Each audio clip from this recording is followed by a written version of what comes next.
So I'd like to get Frank Cox on his feet, and he's going to tell you a story about the 303 rifle. How many people have fired a 303 rifle here? Frank's going to use me as a model. Frank has got this 303 rifle here. It's been treated. Over to you, Frank. Good afternoon, everybody. I hope you can hear me. Yep. The 303 rifle, which is on the counter on the table up here, and it will be available for you to look after the meeting, is defined as the SMLE. And I wondered what that meant, to be honest. It means short or shortened, M for magazine, LE, Lee-Enfield, the original designers and manufacturers of the first models. The factory that made them was, of course, in England, and the design of the particular weapon was 100 years old in 1995. There were a lot of changes made over the years. The very first one, the Mark I or number 1, was nicknamed Long Tom, and it turned out that it was a little bit cumbersome with its original length, so it was shortened. Yes, that's why the S is on the description of the current one. Well, not current, they're now history pieces. There were other improvements made. The very first ones were single bullet loading, a single shot, which was what they wanted to break away from. So it then turned out very quickly the magazine, which holds 10 bullets, and one in the breech, which is actually 11. There were hundreds of thousands of these rifles made, possibly billions. I've got books on the subject and none of them give the total number. They were made in the UK, the original ones, the majority at the Enfield Royal Small Arms Factory in England. BSA, which stands for Birmingham Small Arms, also made them. There was another company in England, I just forget what its name was, and they were made in India. This particular one here was made in Australia, in Lithgow, New South Wales, and the records in Australia show that 640,000 were made in Australia. So it would be well over 1 million, probably into millions, and there's not a clear number there on that. The specifications are interesting. A couple of people have come up here already and tried just lifting it, and its length is 3 foot 8.5 inches. I'm sticking to the old inches, imperial measurements. With the bayonet attached, 5 feet 2 inches. It's pretty long. Weight of the rifle, 8 pounds 15 ounces with an empty magazine, and with the bayonet, which weighs another pound, 9 pounds 15 ounces.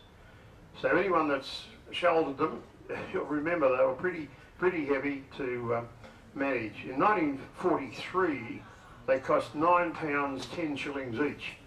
Now, what it would cost today, I have no idea, but it would be something like a couple of $100, I would think. The rifle here, as you heard Brian, has been welded to police specifications. I've had a former police officer here today check it to make sure that it cannot fire. So anyone that's nervous about the fact that there just could be a chance that it could go off, it cannot.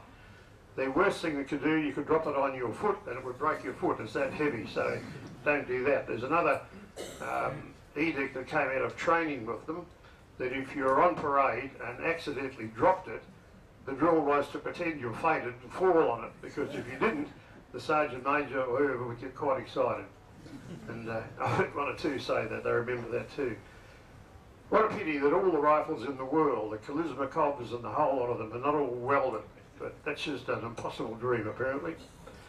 Now, it's interesting to see that a lot of you have had some association with the old 303 rifle.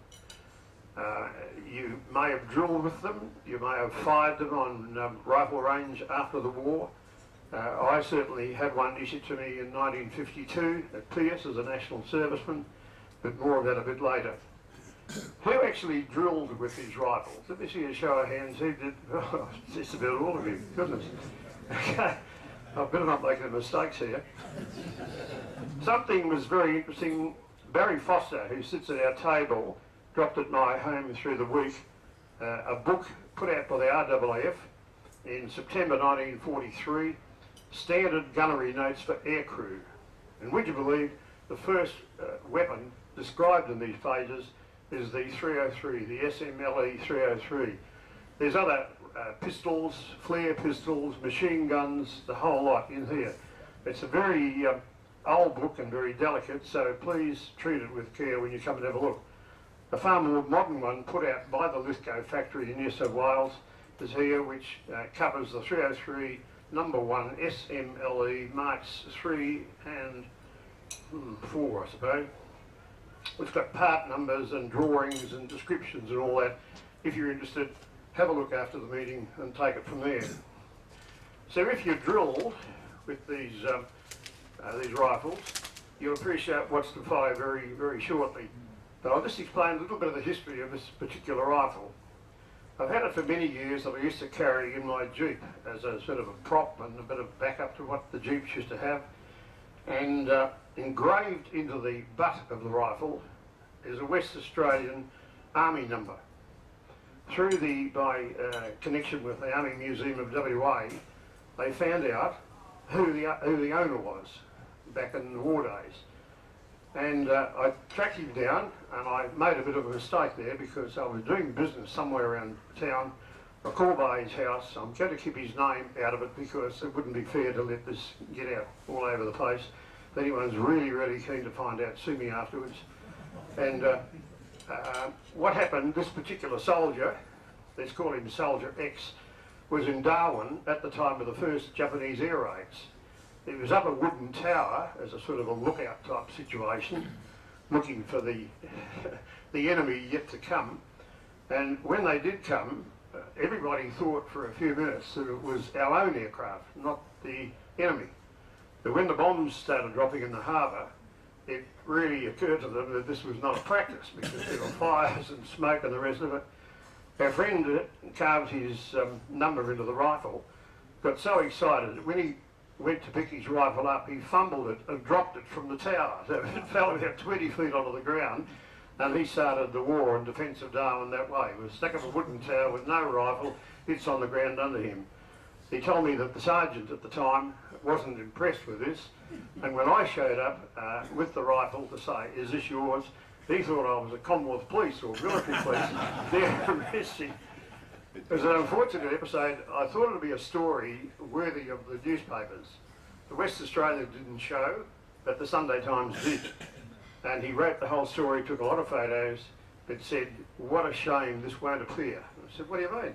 He said, "Well, the editor of the Sunday Times at that time was anti-war anything, and it didn't appear." So that's probably the only time that you'll hear that there. Now, that's where it got to. The rifle, I don't know whether it fired a shot in anger when he went down and picked it up, but the Japanese didn't come anywhere near his wooden tower that was then unarmed for a few moments. I'm about to call on ACR Hernan. ACR is an aircraftman recruit, and the one that's talking now was ACR Cox. We'll talk about me a little bit later on. There's a set drill, and to add a bit of realism to the demonstration, and I've told Brian this, I'm going to be the drill sergeant for a short period of time. So if he makes a mistake, he'll have to do extra guard duty for the rest of the following 4 or 5 weeks here at the Endicott. Okay? Good idea. Is my thumb in the right place? I'll let you get away with a couple of small mistakes. So what it amounts to is that you generally start at ease, where Brian is right now. And the first command that I'll give will be this. And from then on, we just go on through the drill. Righto. Attention! Slope arms.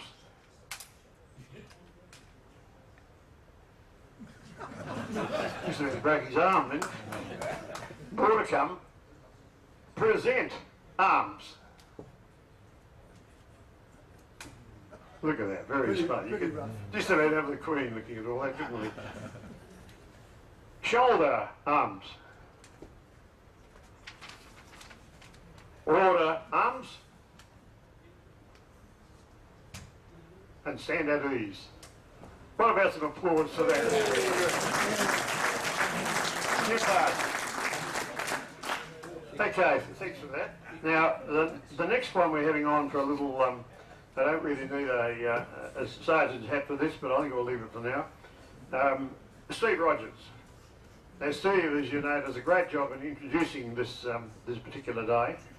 And I'll just explain before I get Steve to take over that in the days that I used the rifle at Pearce as a national serviceman and beyond, the target was a number of circles. The very centre is known as the bullseye, which is worth 5, or it was then, I don't know what they have now. The next circle to that is the inner, which is worth 4. The next one out from that is called the magpie. Don't ask me why, I have no idea, but they all say, oh, that's the magpie. That's 3. The outer circle is 2, and if you miss the target entirely, you get a wash out and get absolutely nothing. A perfect score with 5 shots would be 25, I think that's right. Yeah, 25. Mr. Rogers had another idea sometime in the past. So over to you, Steve. Thank you, Frank. Well, picture this. Can you see that blue square there? That's about the size of the target that is pulled up from down in a bunker that has a sloping protection, and the rifleman is way down there about 400 yards or further, and that square becomes very, very small.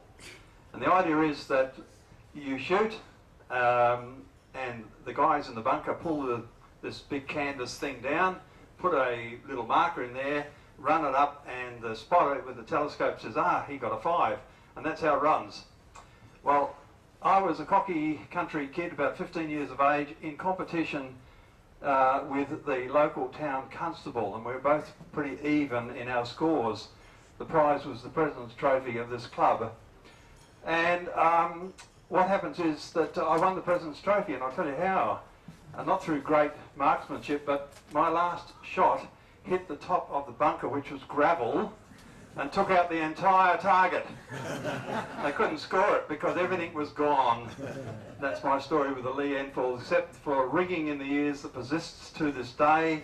Memories of running around in the air cadets with this thing over your shoulders if you did anything wrong. And guard duty for on Anzac Day, slinging that around. So, fond memories. I'm glad I don't have to do it anymore. Thank you, Frank. Thanks, Steve. Probably the highest score in history with a 303 rifle.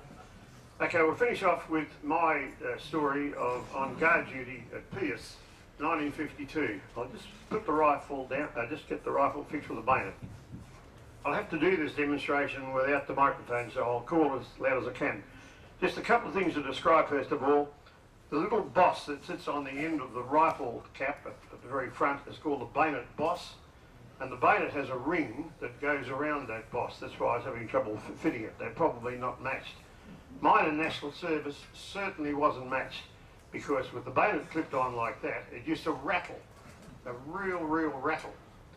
Now, National Service trainees seem to get the guard duty of Pearce all the worst shifts. I don't know how the permanents arranged that, but we weren't all that terribly popular with the permanents in 1952, but they gave us all the lousy jobs around the camp, and we made the best of it. So whenever I was doing rifle duty or whatever with the rifle and bayonet, it used to rattle like a tin of nuts and bolts, and nothing I could do about that. So that's the rifle and bayonet I've got on duty this night. And one other thing, there was really a sort of an enemy down at Pearce at those days. North of Pearce there's an area called Muliavini, which used to be a racetrack. I can see some heads nodding when people remember Muliavini. There used to be cars and motorcycles used to race around there, and there's someone in the corner probably rode or drove. There he is in the corner over there, he would have taken part. Now, it wouldn't be you, because you wouldn't let to hear this story. Petrol was hard to obtain in the 50s, but it was pretty easy to get from Pearce. The Neptunes, which were the aircraft parked up at the most northern hangar, were 11 Squadron, and they had about 20 Neptunes. Now, they're all sitting there. They had a screw cap over the petrol tank, and the boys soon worked out a way to make a spanner to take these caps off and get 100 octane petrol for nothing. A couple of our National Service guards intercepted or disturbed them one night and got flattened from behind. you know, but so it's real stuff. Really hurt. Sort of came behind them, held them in a headlock, just about broke their neck, and jumped on them and got the fuel and left. So it was quite serious. Why there weren't more permanent ideas at the time to prevent this, I'm not sure. Pearce, for many years now, has guard dogs, so they wouldn't get away with it quite so simply today.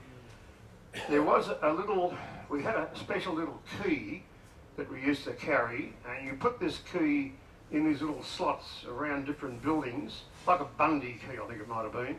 It was there for World War II days. It wasn't working all that well, but one turn meant you're at position number 1. 2 turns, number 2 position. Pretty basic. But if you wanted the officer of the night, you turned the key, I think, 5 times, and that'd bring the officer and guards from the main gate down to where you were. So, it's about 2 in the morning, it's winter time, and A52199 Cox FW is on guard duty. Now, you know that feeling we all have when you think that you can see something in the dark? I think we more sense it than what you see it, because it's pitch dark and it's misty and it's cold as Pearce can be. And I was at the corner, the northeast corner of what we used to call 11 Squadron Hangar, the most northern hangar, and I could sense something moving out amongst the aircraft. I was a bit spooked for a number of reasons. One, I didn't want to be ambushed by people stealing fuel. Number 2, I was cold. Number 3, the bayonet is rattling as usual on the end of the rifle. Number 4, the aircraft have got tarpaulins over the engines and wheels, and every so often a rope would come off and there'd be a flapping noise going on, you know, flap, flap, flap, flap, and you think, oh God. So, I'm down the corner of the hangar and I'll put the microphone down. I could hear this noise and I wondered what it was. So I took the rifle off my shoulder and I'm standing there round the corner of the hangar with the rifle like this. And round the corner comes someone on a bike, push bike. And I was really frightened, I can tell you. I was frightened for the reasons I've just given there, the sounds and the possibility of being ambushed from behind. And as this figure sort of materialised out of the mist, I challenged him. The words are supposed to be, halt, who goes there? Hopefully they will stop, and then advance and be recognised, not AC Cox. It was get off that blank bike. The word blank, you can use your own imagination what I said, but it worked in a spectacular manner. This person fell off the bike in a great heap in front of me. And I'm standing there pointing the rifle and bayonet, and it's rattling. Rattle. I'm thinking, I'm off. I'll throw the rifle at him and go. Anyway, it didn't fall off, it was rattling. And he started, who's there? Speak up, show yourself. What's your name? Where are you? And I said, I'm asking them blank questions. Get over under that light. There was a street light on a building opposite, I think it was. And he said, no, I will not. So I went. Now, a sound like that would alert anyone that knows about a rifle that it's cocked and ready to fire. Now, luckily for him, we had no bullets. Because if I had it on, he would have got the 10. Anyway, it's rattling all the more now, and he's staggered under this light, this person in front of me, and as he got under the light, I nearly died again. It's a flight lieutenant in a greatcoat, no cap, he's got blood scars all over where he fell off the bike, and I'm not going to give his name, except he was a flight lieutenant, and I'll call him Spin. That was the nickname we had for him. And he started again, roaring and screaming at me and questioning my ability of challenge words and all this type of thing. Dreadful language. The Pearce has never heard the likes of it. No, not much anyway. He got quite excited, and I could see that he was pretty badly hurt from the dismounting of the bike. And let's put this down away too much. And he was putting a turn on. He was going to keep me in Pearce for the rest of my natural life. So I got a bit closer to him, and besides being hurt physically, he was drunk. He was motherless drunk. So he still was screaming, and I said to him, well, sir, this is beyond me. I am going to ring the officer for the night at the guardhouse. that sobered him up, apart from the fact that he's got a rattling bayonet pointing at him. He's got a rifle pointing at him that's making a sound as though it's fully loaded and ready to fire. And he backed off. Oh, no, he said, there's no need for that. Just tone your language down a bit. And I thought, oh, he's stepping down. I said, no, sir, I'd rather have the officer of the night or the guard sort this out because it's beyond me. I'm only a humble national serviceman. And he said, no, it's all right. He said, we'll let it be a lesson. And I thought, who's Anyway, he went over to his bike and I couldn't stop him. I'm still standing there with his rifle with the rattling bayonet. And I said, are you sure, sir? He said, yep, just get about your duty. And he went over to the bike, picked it up, and the front we were so buckled, he threw it against the hangar wall. So I'm sorry any RAAF people, there was a dent on the northeast corner of the hangar. That was probably Spin's bike. He was pretty washed out about this. So I didn't say anything. I didn't know whether to report it or what to do, so I let it go to see what would happen the next day. A couple of days later, our commanding officer, officer commanding, named Gordon Bennett, I don't mind using his name, he was a wonderful fellow, said to me, oh, I believe you had some excitement the other night, AC Cox. And I said, well, yeah, there was a bit of excitement for two people. He said, yeah, he said, what are the words of challenge? And I repeated the correct halt. He goes, there. No, he said, so you do know. And I said, there's something going on here. So he said, well, you should have used the right words and you shouldn't have quite acted like that. I said, well, sir, I was dead scared for a number of reasons. One, I thought if it was someone stealing fuel, they'd come from behind me, and that's what really sort of had me alerted. And he said, well, do a bit unorthodox, but I shouldn't say this, but well done. So when I got demobbed a couple of months later, he called me into his office and he said, I suppose you've been wondering about that guard episode. And I said, continually. He said, well, I can tell you now. He said, that night, Flight Lieutenant Spin was taunting me about how poor the national servicemen were doing their guard duty. He said, and it was an open night, dine-in at the mess, and he got wine drunk, and he challenged me that he would go down to the tarmac area and find no sign of national servicemen. But he got a bit of a shock out of that because he not only got bailed up, he fell off the bike and ruined the bike and all the rest of it. So Bennett, with that, stood up, shook him on the hand, and he said, I think I said this to you before, AC Cox, but well done. He said, because he was trying to throw that you, my boys, were not doing your job properly. Apart from that, time is short. Thank you for listening. If you want to have a look at this afterwards, come up here. The old book from the RAAF is rather old, delicate. Treat it carefully, and I'll answer any questions you like after we've finished. I'll take this.